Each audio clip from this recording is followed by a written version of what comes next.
स्वागत है, मैं हूं दीप्ति थापा।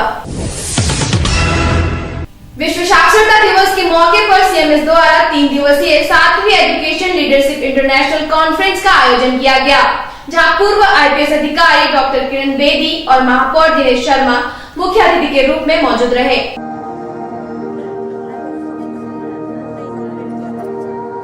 विश्व साक्षरता दिवस के मौके पर लखनऊ में कानपुर रोड स्थित CMS world unity convention centre में चल रही 3 दिवसीय 7वीं एजुकेशन लीडरशिप इंटरनेशनल कॉन्फ्रेंस का आखिरी दिन था। इस मौके पर भारत की प्रथम महिला IPS अधिकारी डॉक्टर किरण बेदी और महापौर दिनेश शर्मा मुख्य अतिथि के रूप में मौजूद रहे। किरण बेदी ने शिक्षा की महत्वता को समझाते हुए कहा कि हमने बच्चों को भूतकाल में जैसी शिक्षा दी थी वैसा ही उनका आज है, और जैसी शिक्षा आज देंगे वैसा ही हमारे देश का भविष्य होगा। Today's generation is how we educated them yesterday. Tomorrow's generation will be how we train and educate them today. बच्चा किसी भी धर्म का हो, उसे पढ़ा लिखा कर नेक इंसान बनाए। You will make the children create a whole new generation which will rise above the caste, the creed and divisions. You will be creating, sowing the seeds of a new inclusive society. उन्होंने ये भी कहा कि जब तक हम शिक्षा को अपना हित नहीं समझेंगे तब तक साक्षरता नहीं बढ़ेगी। उन्होंने चिंता जताते हुए कहा कि यूपी में लिटरेसी रेट बहुत कम है और हमें केरला से आगे बढ़ने की जरूरत है। दिए के नीचे अंधेरा, हमको उत्तर प्रदेश हमारा नीचे है। केरला में 96% साक्षरता है, यहाँ 50% साक्षरता है कई चीजों में। इस दौरान शिक्षा की महत्वता को समझाने के लिए एक छोटी सी फिल्म भी दिखाई गई।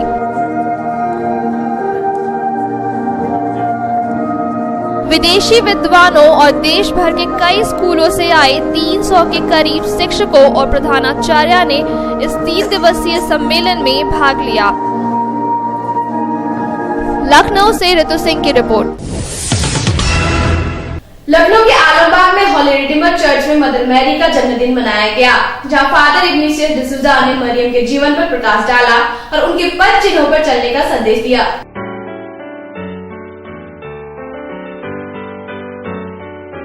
मदर मैरी का जन्म दिवस आलमबाग स्थित होली रिडीमर चर्च में पुरोहित फादर साइमन की अगुवाई में बड़े धूमधाम से मनाया गया। चर्च के अंदर फादर साइमन और फादर इग्निशियस डिसूजा ने बाइबल से धर्मशास्त्र का पाठ पढ़ा।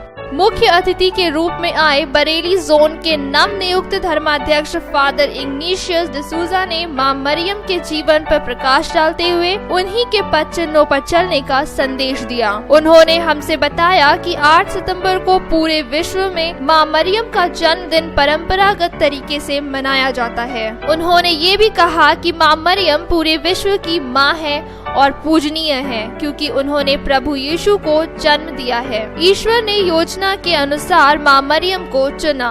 माता मरियम का जन्मोत्सव आज के दिन पूरे विश्व में मनाया जाता है और ये माँ न केवल मसीह की माँ है, ये माँ पूरे विश्व की माँ है।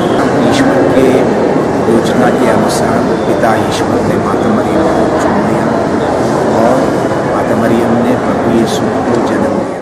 वहां आई एक श्रद्धालु सीमा मैथ्यू ने बताया कि मदर मैरी निष्कलंक थी और पवित्र आत्मा के द्वारा प्रभु का जन्म हुआ। वो बताती हैं कि माँ ने अब तक कई चमत्कार किए हैं। तो माँ मरियम के द्वारा उनका जन्म हुआ और वो निष्कलंक थी, पवित्र आत्मा के द्वारा उनका जन्म हुआ।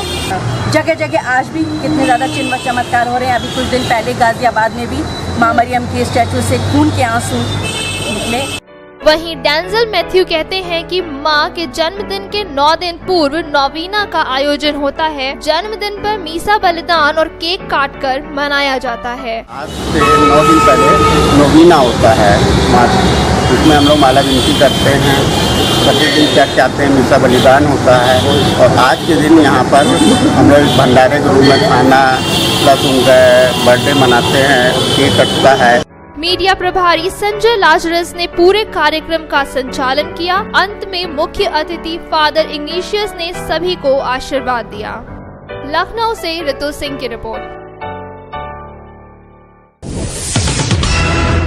समस्त समस्तीपुर के मुसरी घरारी के एक पेट्रोल पंप के पास सब्जी से लदे ट्रक और एक बाइक में भिड़ंत हो गई, जिसके बाद घटनास्थल पर ग्रामीणों ने सड़क जाम कर दिया। आइए देखते हैं क्या है पूरा मामला।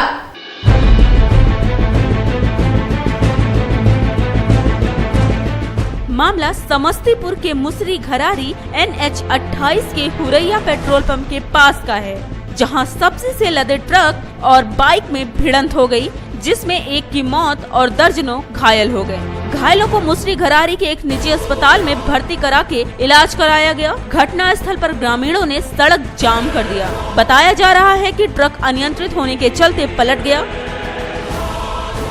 अगर मुसरी घरारी पुलिस की माने तो घटना हुई है कि एक पूरब से मोटरसाइकिल पर 2 सवार व्यक्ति आ रहे थे और एक पश्चिम से है जो कि सब्जी लोड कर गाड़ी जा रहे थे, जो तेजी और लापरवाही से चलाकर ये गाड़ी है जो कि पिकअप का चालक उसने धक्का मार दिए, जिससे उसकी घटनास्थल पर ही मृत्यु हो गई और चालक फरार हो गए, गाड़ी छोड़ दिया है। गलती सारा गलती पिकअप वाले को है, गाड़ी वाले को।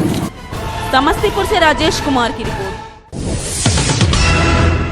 वक्त हो रहा है ब्रेक का। ब्रेक के बाद देखेंगे कुछ अन्य खबरें। Politics, crime, sports. अगर इन खबरों पे है आपकी बारीक नजर, आपकी आवाज भी कर सकती है असर। बढ़ाएं अपनी आवाज का दायरा, बने आमने सामने न्यूज का हिस्सा। ब्रेक के बाद एक बार फिर आपका स्वागत है। जहां देश भर में सरकार द्वारा ग्रामीण विकास के लिए कई अभियान चलाए जा रहे हैं, वहीं बरेली केसरपुर गांव में ग्राम प्रधान के गांव में न रहने से कभी विकास कार्य हुआ ही नहीं। देखिए रिपोर्ट।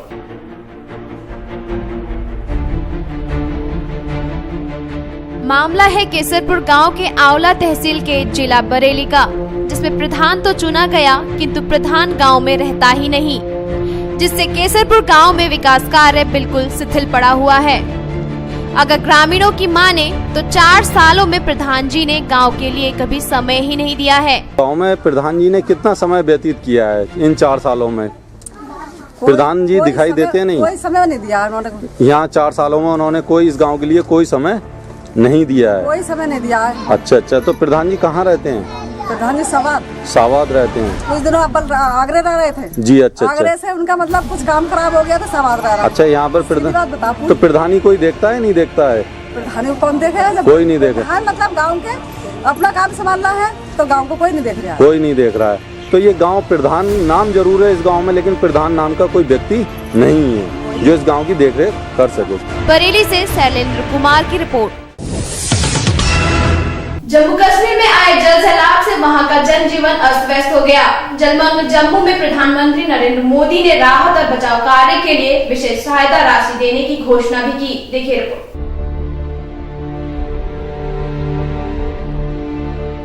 उत्तराखंड के बाद एक बार फिर कुदरत का कहर बरपा जम्मू कश्मीर पे, जहां चारों ओर भीषण बाढ़ और तबाही का मंजर देखने को मिला। जलमग्न जम्मू में हर तरफ जल प्रलय के साथ पानी की बेअंदाज लहरें लोगों की रूह कंपा रही थी। रातों रात उस दरिया में 1,70,000 क्यूसेक के करीब पानी आ गया। इंसान बह गए, जानवरों और फसलों की तो बात ही छोड़िए, नदियों को पाटने वाले पुल भी अपना वजूद खोते दिखे। प्रधानमंत्री ने बाढ़ प्रभावित इलाकों का हवाई दौरा किया। दूर दूर तक पानी ही पानी नजर आ रहा था। प्रधानमंत्री ने राज्य को 1,000 करोड़ की विशेष सहायता देने की घोषणा की। राज्य में हर ओर मौत और तबाही का मंजर है। तांडव करती नदियों की लहरें, हर तरफ पानी ही पानी है। इसे धरती पर जन्नत से नवाजा गया, लेकिन उफनती दरिया की लहरों ने इसे बदरंग कर दिया। सरकारी आंकड़ों की माने तो अब तक 150 लोगों की मौत हो गई। सैकड़ों जिंदगियां अभी भी लापता हैं। ब्यूरो रिपोर्ट, आमने सामने न्यूज। लखनऊ में doctor KL. Garg memorial charitable trust द्वारा एसएनए में शिक्षक सम्मान समारोह का आयोजन किया गया, जहां मुख्यमंत्री अखिलेश यादव ने दीप प्रज्वलन कर कार्यक्रम को शुरू किया। अखिलेश ने शिक्षकों के सम्मान में अपने शब्द रखे और कहा कि पिता से भी अधिक सम्मानित पात्र होते हैं शिक्षक, और समाज में अच्छे व्यक्तित्व को भी एक शिक्षक ही बनाता है। मैं ये कह सकता हूँ, हमारा समाज जो है या जो हमारे जो परंपराएं हैं वो कहीं ना कहीं ऐसी हैं कि हम अपने माता पिता से भी ज़्यादा सम्मान अगर किसी का करते हैं तो अपने शिक्षक और गुरुजन का करते हैं। इस बुलेटिन में फिलहाल सिर्फ इतना ही। कल फिर मिलेंगे कुछ अन्य खबरों के साथ। तब तक के लिए मुझे यानी दीप्ति थापा को दीजिए इजाजत। नमस्कार।